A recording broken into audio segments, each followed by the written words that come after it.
Hello everyone and welcome to the CAH podcast. It's been a while since we've last recorded the pod and quite a lot has happened in that time. As we record today, it's just over a week since the passing of Her Majesty Queen Elizabeth II, a towering figure of the 20th and 21st century.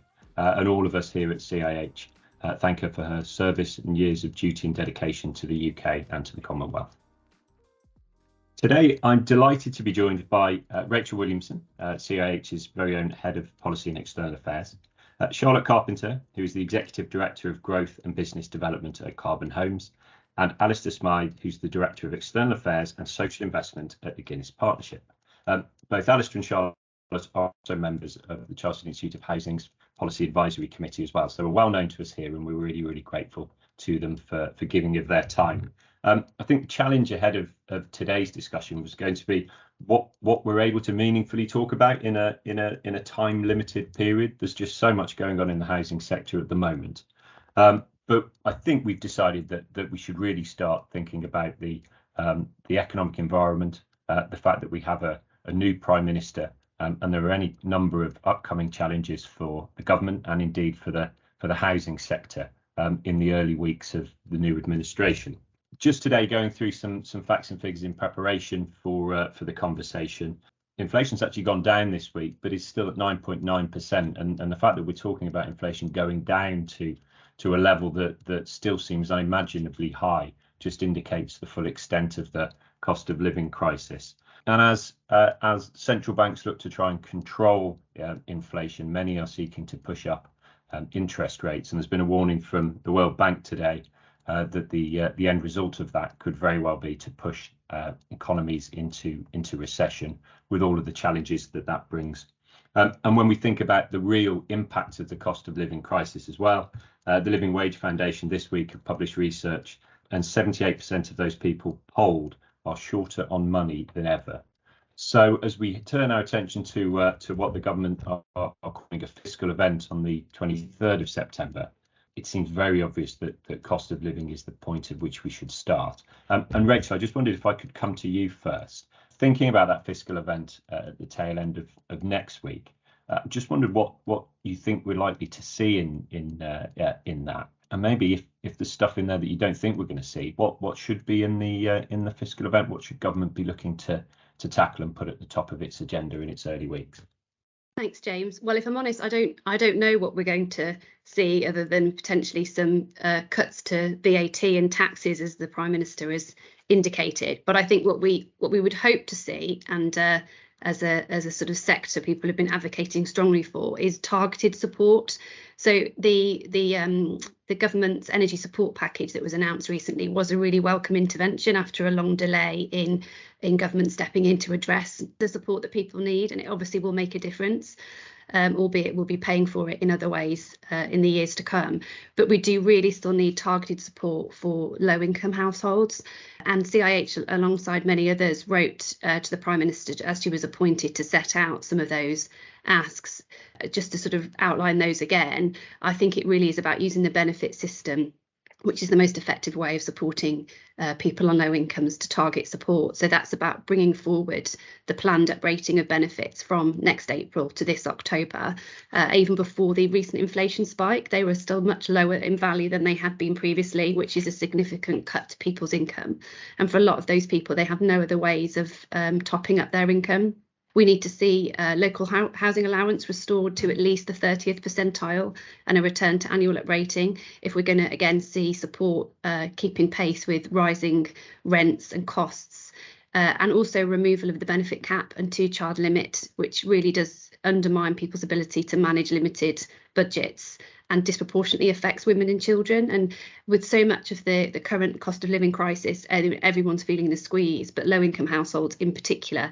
And then within that, a subset. So if you're disabled or if you've been a victim of domestic abuse, it really is having absolutely kind of catastrophic impact. And it would be really good to see government stepping in and providing some of that targeted support needed.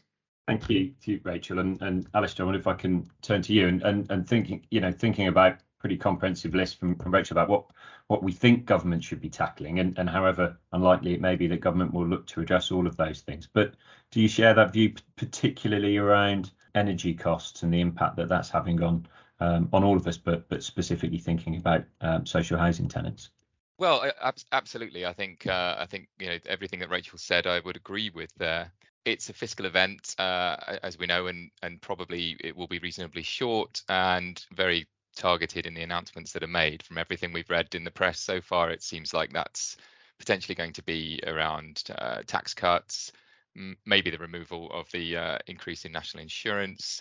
Beyond that, I think it's kind of difficult to say at the moment. In an ideal world, I would certainly agree with Rachel that there'd be an announcement around the benefit system. We've seen how effective the £20 a week uplift in universal credit was. I think all the other points that Rachel made about the benefit system are also correct, but I think the likelihood of seeing those things is pretty slim, being honest. We've already had this massive energy price guarantee announced that is going to cap unit costs of energy, and I think that's an important point actually. It's not my point. I borrowed it from the Resolution Foundation, but it's not an overall cap on the cost of energy. It's a cost per unit cap.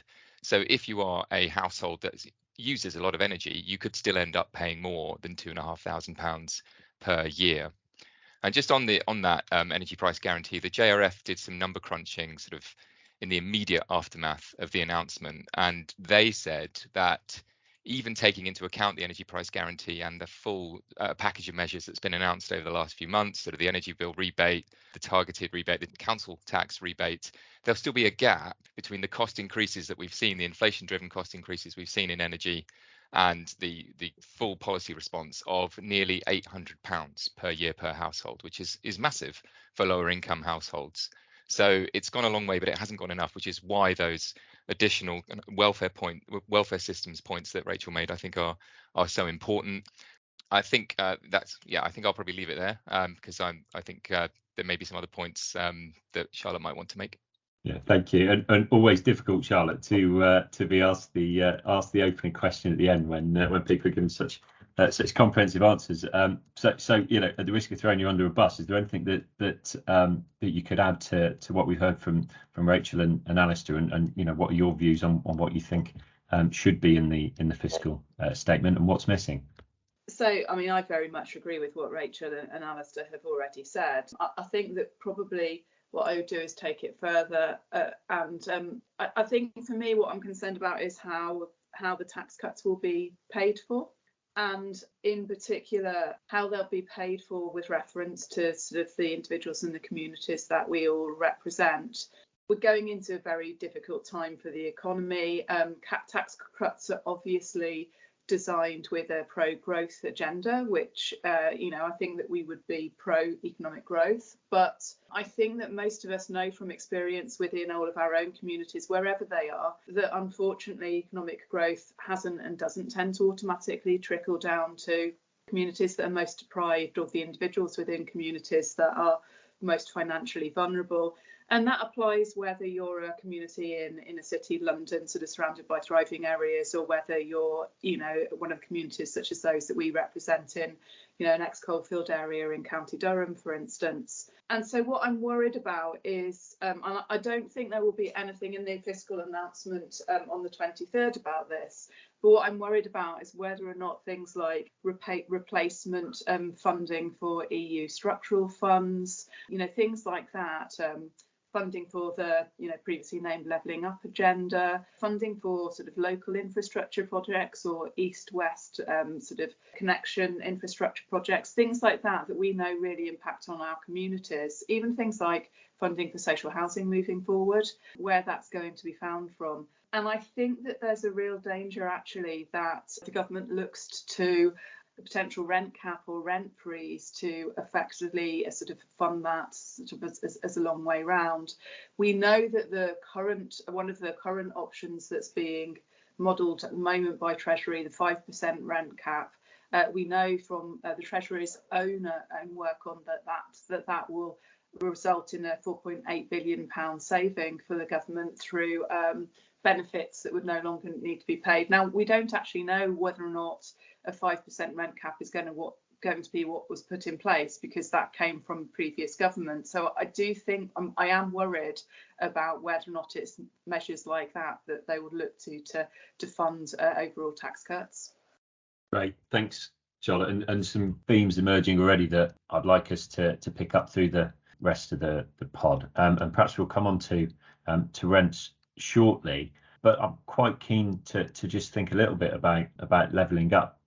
So Charlotte, if I could perhaps come back to you on that. So, I think it was very clear, however much there was criticism of the government about whether there was enough substance underpinning the levelling up agenda, I think there's pretty widespread agreement that actually levelling up, driving regional growth is really important and is actually one of the key political challenges.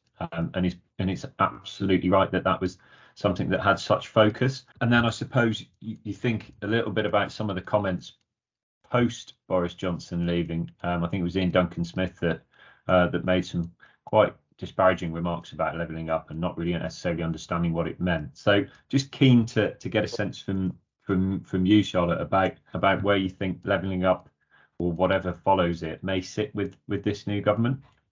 Yeah, and I think we need to draw a distinction between the rhetoric and what lays behind it. I mean, there've always been a lot of criticisms that people don't understand what levelling up meant or what the exact agenda is. But I mean, I think in a nutshell, levelling up is about ensuring that wherever you live, all individuals and communities have got the opportunity to fulfil their potential, and that we narrow the disparities between the sort of the poorest and the best performing economies.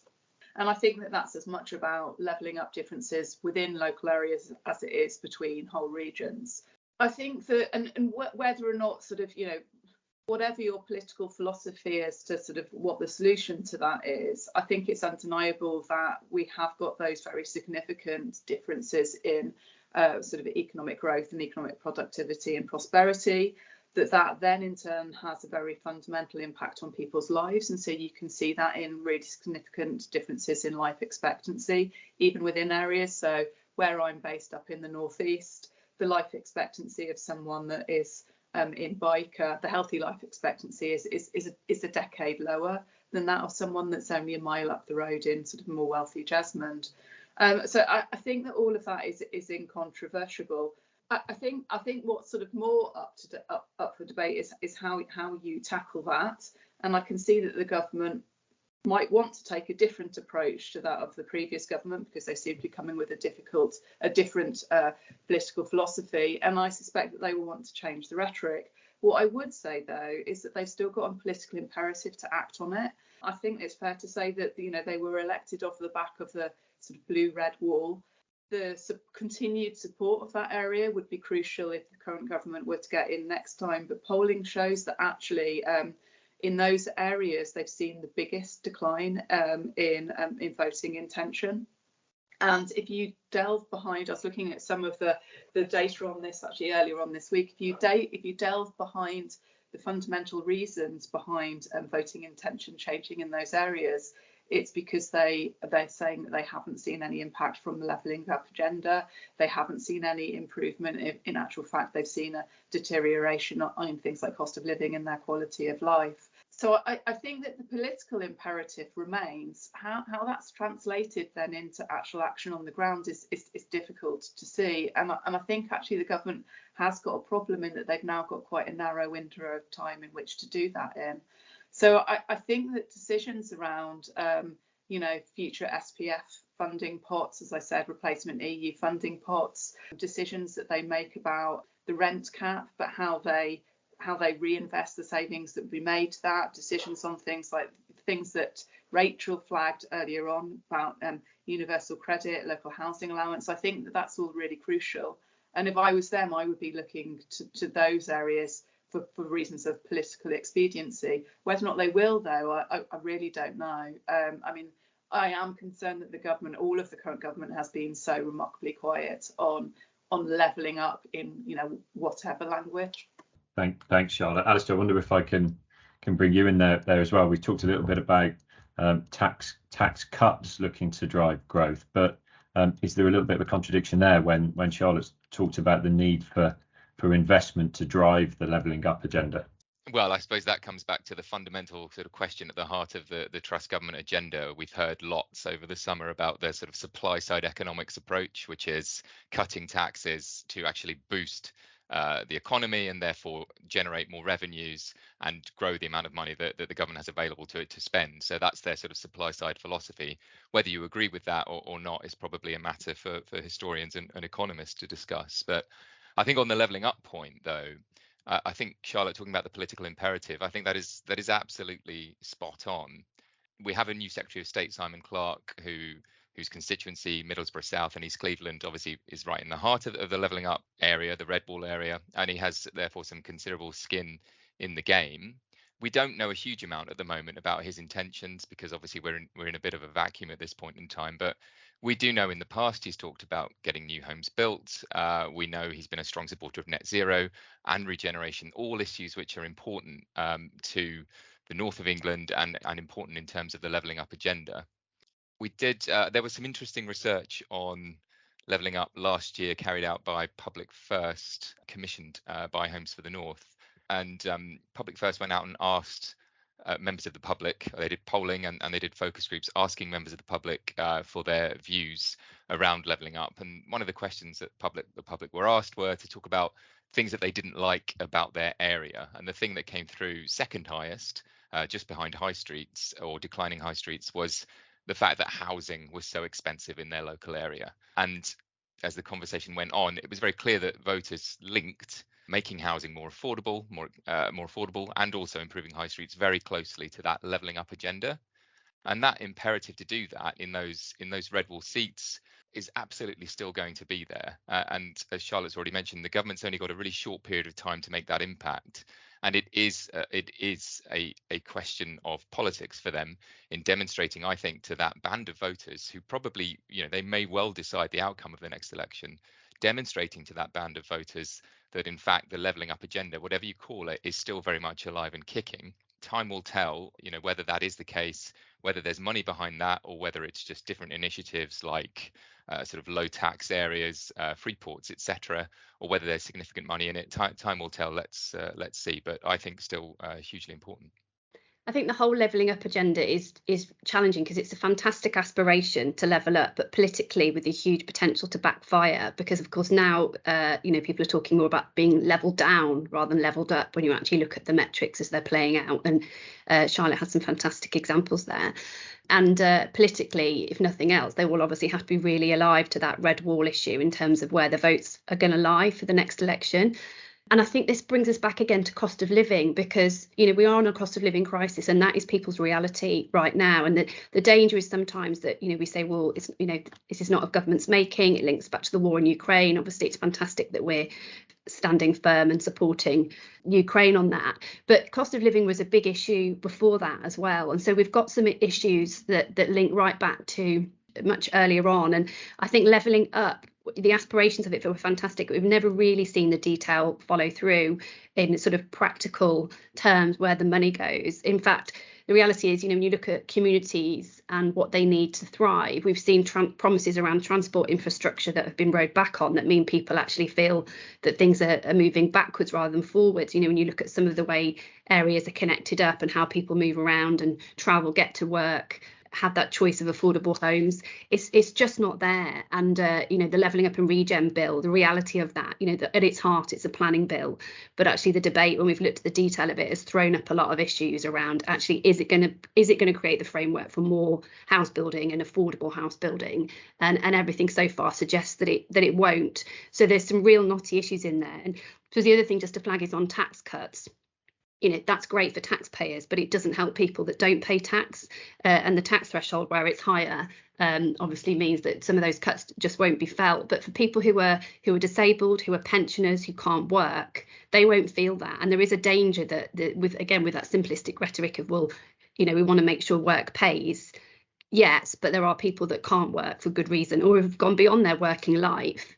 And these changes to the tax system just won't have any impact on them. And going back to Alistair's point around the gap that will be felt even after that energy support package, we've the Enfield Poverty Coalition identified after that announcement that about 6.9 million UK households will still be in fuel poverty, and that's particularly played out in the West Midlands, where I think they've identified about a third, followed closely by Yorkshire and Humber. So there are parts of the UK that really will see their life experience, their life chances moving backwards. And going back to Charlotte's point around that average life expectancy, we're going to see that declining with the trajectory that we're on at the moment. We know there'll be people this winter that can't afford to put their heating on. We're going to see some serious health consequences, ultimately ending in more people dying as a result of being cold and not able to have enough money just to buy food. And in the 21st century, when we are the 6th, 7th richest nation in the world, that that absolutely flies in the face of any rhetoric around levelling up. Thank you. So we talked quite a lot about, I guess, what you call some of the macro issues that affect all of us, and I'd like to drill down a little bit now onto some of the issues that very specifically relate to the social housing sector. And Rachel, perhaps if I start with you, just we are in the midst of a government consultation on a rent cap. So I just wondered if I could have some initial thoughts from you on that, and perhaps just for our listeners, just set the scene a little bit in terms of the consultation and the reasons behind it. Yeah, so government, I think we all knew they were mulling over for some time whether they needed to act ahead of what will otherwise be easily double-digit inflationary rise next year, with social housing providers able to set rents at CPI +1 next April, and that's part of the rent settlement. And we certainly know from the conversations we were having that there were a lot of discussions that boards were having around what to do. Obviously, people were having to follow the latest inflationary figures, which are changing each month, but there were already a lot of conversations where people were planning to not be passing on that full rent increase as they were in theory allowed to do. But government have understandably, I think, stepped in to look at whether or not they would put a cap on that, so there's perhaps a bit of consistency across the market. I think the difficulty there is that there was a long-term funding rent settlement for good reason, so that providers can borrow and invest with some certainty around the financing around it, and that affects people's development programs, that affects the discretionary support they can offer, that affects everything from planned spend on building safety, net zero, repairs and maintenance, everything. So as soon as you start looking at ripping up what was an agreed funding program, you get into some really difficult water when you look at covenants and borrowing arrangements and ability to borrow at good rates in the future. So it's a really controversial topic, and certainly I don't think any housing associations or local authorities needed reminding before the consultation that this is an issue that needed to be looked at carefully. I think the challenge is it throws up an awful lot of difficulties where you've got some providers like working in supported housing who are operating on such tight margins that the risk of a cap at any level means that they really could go under. And then you've got, once again, some of the most vulnerable people paying the price, and nobody wants that. Now, government have said that they are open to the case for exemptions. They're not offering it at the moment, but they've said you can come and give your evidence and give your views through the consultation on whether or not you think there should be. And I would expect that many will be making the case for that. But I think we know from the last 2016 round, when under Cameron and Osborne, there was an intervention, that it was very, very difficult to make the case for an exemption. So that bar will be very, very high. The other thing I suppose just to say is that working out what might be a fair cap if there were to be one, and government's consulting on 3%, 5% and 7%, the figures are moving quickly and are not really in the right direction, albeit last month's inflation dipped very slightly, but it's projected to go back up again. Even at 7%, which is the highest that government's proposing in the consultation, you're still looking at serious losses that will impact on providers' ability to manage the sort of here and now, let alone to be able to commit to long-term development, which is so needed. I mean, so many of the problems that we've got right now is because there's just not enough homes, there's not enough affordable homes, certainly not enough social homes. So it's a really, really difficult situation, really difficult for tenants and really difficult for the providers. And ultimately, as Charlotte said, the government's identified a serious saving in that impact assessment that sits alongside the consultation.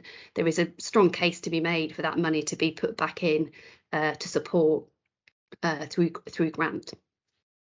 Thanks, Rachel. So, Charlotte, perhaps if I can bring you in there. So some significant trade-offs here for government and indeed for the sector. And whilst obviously don't want to put you or us on the spot in terms of the individual decisions that your organisations might be considering, it would be interesting to get some thoughts from you on the consultation and what some of those trade-offs are likely to be. So, I mean, it's a really difficult one. I mean, I think, Karbon is in a position, as, I know that most organisations we would have and we will not implement the full rent rise, irrespective of whether or not there is always going to be a rent cap. And I think that most of the colleagues within the sector that I spoke to had sort of been thinking around capping a rent rise well below double digit in any case. Having said that, though, that will have a huge impact on the sector. So you're looking at, if rents were to be capped at 5% on the basis of inflation at about 12%, you're looking at that wiping off 3.6 billion quid off of the combined sector's balance sheet. That's a very significant amount of money that would pay for other things. As Rachel's highlighted, I think that there's going to be a spectrum of responses to that. So, as she said, particularly if you're a dedicated supported housing provider, the average surplus within that sector is 6%. So a rent cap at 5%, it actually makes a lot of those organisations that are at or below that average figure, it makes them unviable. Fortunately, Karbon's not, we're not a dedicated supported housing provider, so our surplus is higher than that. We are able to weather a rent cap for 1 or more years. But I think the first set of questions that we're needing to consider is this likely to be a one-off, or is it likely to continue?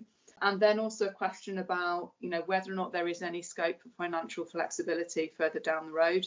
So we know from the previous rent freeze that we had, so the thing that is most damaging is not a in 1 year or in 2 year rent reduction or rent freeze. It's the cumulative impact that has over a 30-year lifespan, because we obviously sort of model and do all of our financial planning over a 30-year period. And I think it would make significant differences to the sector and our customers and individual housing associations if there could be some form of provision for long-term flexibility to be able to, once financial circumstances change, be able to have a greater degree of flexibility where it's appropriate to do so and where it be affordable for our customers to do so, to be able to recoup some of the restraint that we will be showing this year.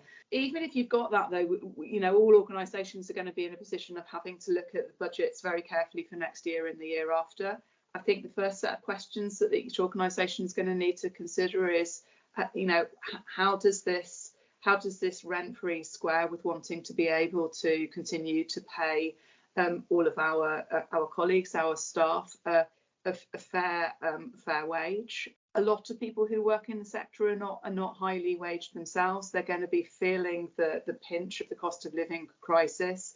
It's inconceivable to see how most housing associations are going to be able to afford a cost of living increase that will meet the level of inflation.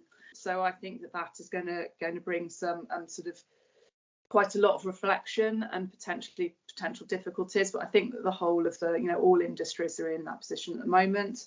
I think that then beyond that we need to be looking at the areas that Rachel has already mentioned. The most significant areas of expenditure other than wage bill are investment in current homes and also investment in new supply. So in terms of investment in current homes, the main things that you would be looking at, the main discretionary expenditure would be where we're planning to invest over and above the current decent home standard, where and how quickly we're looking at the road to net zero, and also where we're looking at investing in higher than legislatively required fire safety or other health and safety rectification measures. And then the obvious other large area of expenditure is on the development programmes. So that's new supply. The thing about cutting those back is that actually development helps the financial strength of individual housing associations and sector long term. So you get a double whammy if you cut your development programmes, in that you're doing less to supply affordable housing that we've already heard we need more of. You've also got the impact that development helps create jobs locally. Particularly if you're looking at a period where you're going into recession and housing associations build counter-recessionally, there's an important multiplier role that housing associations play in that respect. But you're also looking at threatening the long-term strength of housing associations' balance sheets. And then the final area that housing associations can, the biggest area you can look at is sort of very discretionary areas of spending, but that's actually tends to be on the services that help our customers most in periods of financial crisis. So you're looking at, in Karbon, you'd be looking at things like our community grants, support to community groups, things like hardship funds, money matters support, employability support and schemes, training support and schemes. I think that particularly at the moment we'd be really loath to cut funding in those sorts of things, but actually often that is the most discretionary area of and most easily turn offable areas of funding that you've got. I think, and I've mentioned quite a lot there. I think I'll hand over maybe to Alistair. I'm sure that the picture that I painted is familiar to you, and you'll be going through exactly the same conundrum that we are at Karbon. Yeah, absolutely. So, rents, of course, it's the hot topic in the sector at the moment. There's a live consultation out which has been mentioned. I think it is worth saying that, of course, there's been lots of conversations within the sector about the concern of how the ceiling is going to affect us. But at the same time, certainly at Guinness, and I know elsewhere, we are very mindful of the cost of living crisis and the impact that is having on low-income households. And so it is entirely understandable that the government should be looking to put a ceiling on rent increases to provide reassurance to people living in those homes that their rents will only go up by a certain amount. We've obviously seen what the Scottish government has already announced in terms of freezing rents, not only in the social sector there, but also the private rented sector. And so it's understandable the position that we're in. The challenge, obviously, for us, as has been laid out, is rents are our incomes. There's no getting away from that, apart from some other very small pots of funding for new build and decarbonisation, etc. Rents are the vast majority of how we make our money. And at the moment, the array of pressures facing us are multiple, as Charlotte has already outlined. I think it's worth adding in that we're not starting now from the same position we were in a few years ago. We've already seen operating margins fall in recent years as we've spent more money on building safety, as we've spent even more money on our existing homes, as we've stretched even further to keep our development programs going and build up our development programs. So we are already doing a lot with the income that we have. So that's why this consultation is I think such a difficult challenge for us, finding that right balance between what's right for tenants and what's right for us, because of course reducing rents means reducing income, which means reducing investment in homes and services, and investment in homes and services are of course good for tenants because it, a very tangible example, damp and mold is more likely to occur more frequently if you have to spread out or delay painting and decorating programs, or if you have to delay window replacement and door replacement, or if you're unable to do the insulating work that we're all currently doing on some of our homes to improve their energy efficiency. It's probably worth mentioning, talking about the impact on tenants, that many of us do have extensive programs of support in place. At Guinness, we have an in-house team, an in-house customer support team that provides extensive advice around the benefits system and helps our tenants to claim additional benefits income that they're fully entitled to, but perhaps weren't aware of or didn't know how to go about claiming it. Last year, we helped nearly 13,000 households to claim 13.9 million altogether through the welfare benefits system. Alongside that, we have a hardship fund that is, we've significantly increased the size of our hardship fund this year in anticipation of this being a difficult winter. We also have a really wide and extensive network of community partners that we work with collaboratively to do things like provide access to free or low-cost food through our food pantry network, free or low-cost clothing. We have a partner called South Shoes that provides free footwear to children, both for school and non-school. We opened a new family centre in Hackney just earlier this year, and that facility provides clothing for babies and children up to the age of 5, again for free on a referral basis. We have community centres that we support. So across the country, Guinness and I know others are doing a huge amount already. Of course, we can't do it all on our own, and partners are stepping up to help out as well. But I think it's worth making that point that in the context of this discussion, where some people will be asking, well, why do you need to increase your rents by whatever amount, whether it's 5%, whether it's 7%? Well, we need it because we need to invest in our homes and services, and that's important. But at the same time, we are also using some of our income to help support those vital support and community services as well.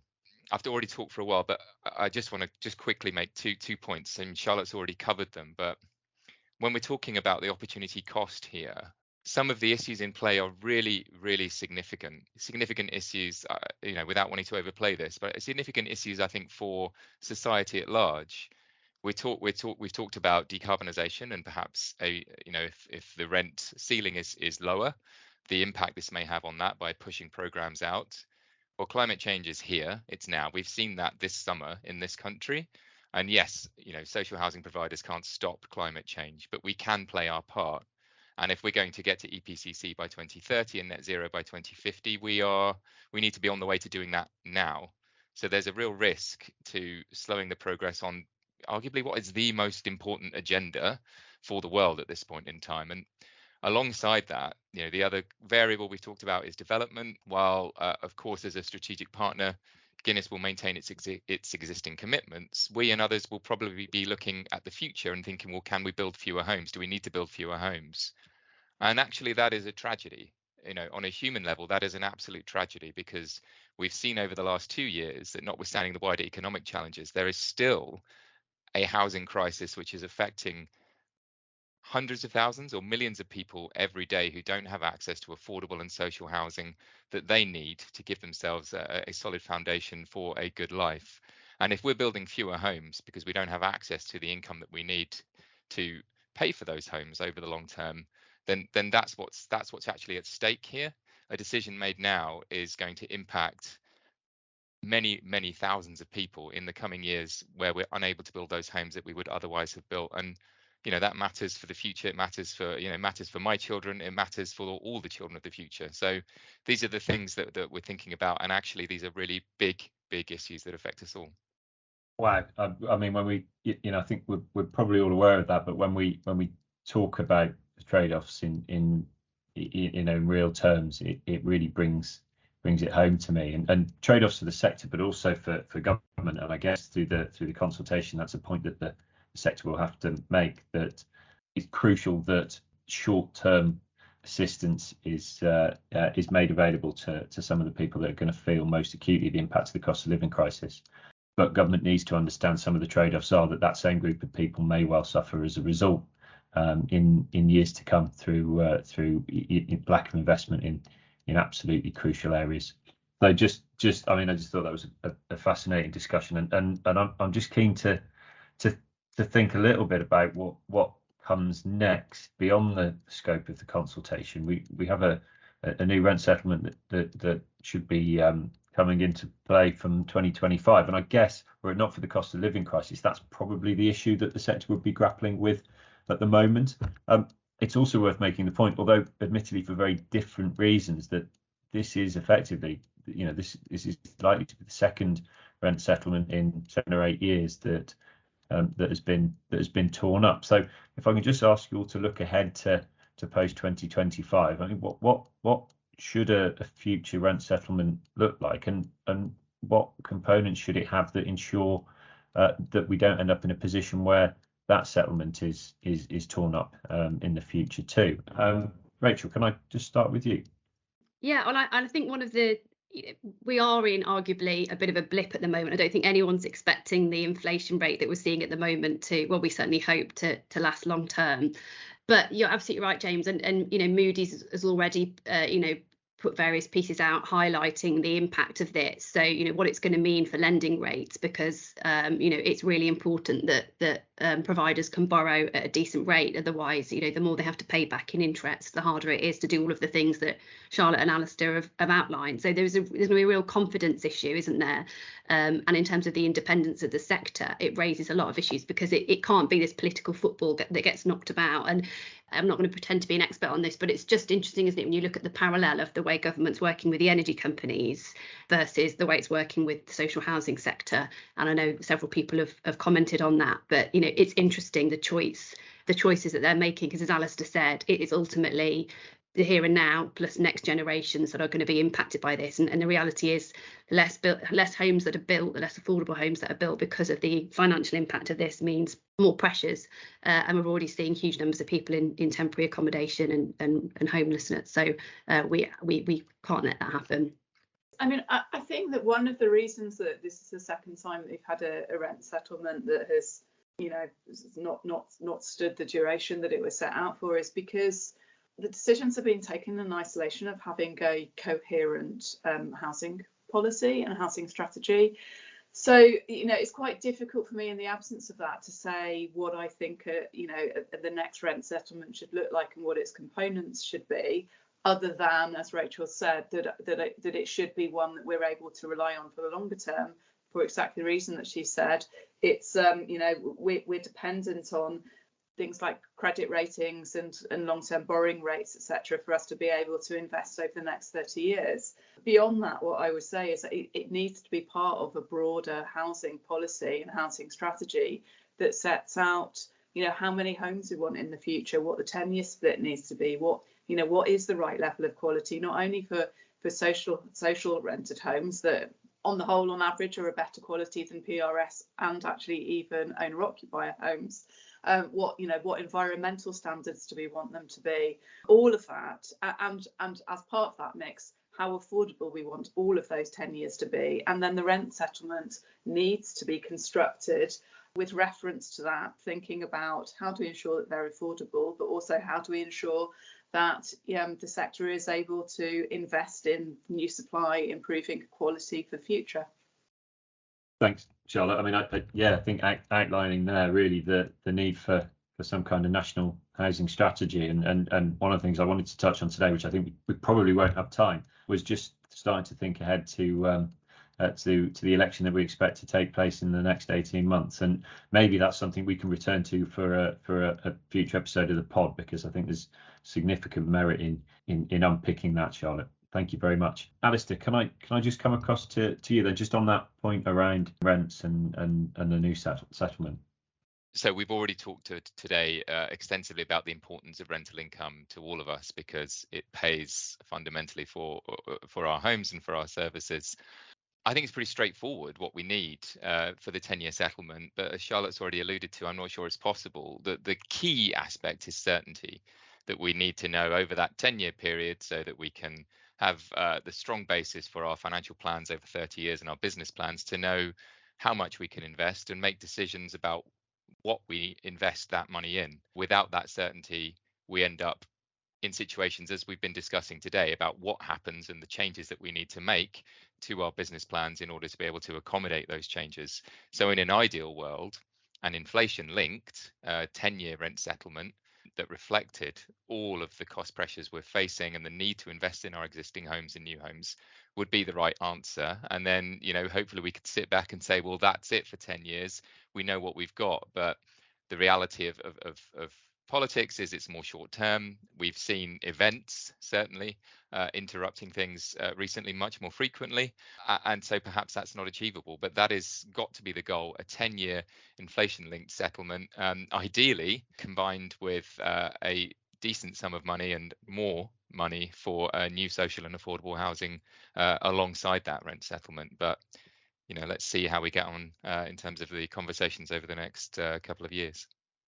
Great, thank you very much, Alistair, and thank you, Rachael and Charlotte. I think we're going to have to draw things to a close, although I do get the sense we could have spoken for hours and still not touched on all of the issues affecting the sector. So just a big thank you all for coming along, being so giving of your time and talking so so honestly and thoughtfully about just some of the issues that the sector and the wider economy face at the moment, and also crucially reflecting on the impact that's having on the people that live in our homes. And after all, that is the key point here. And I think if we reflect just on the last two and a half years and think about the impact of a global pandemic, that the thing that's shone through is the importance of home, and particularly the importance of secure, safe, affordable and high quality housing. And we've touched on that today, and that's really shone through in the discussions we've had.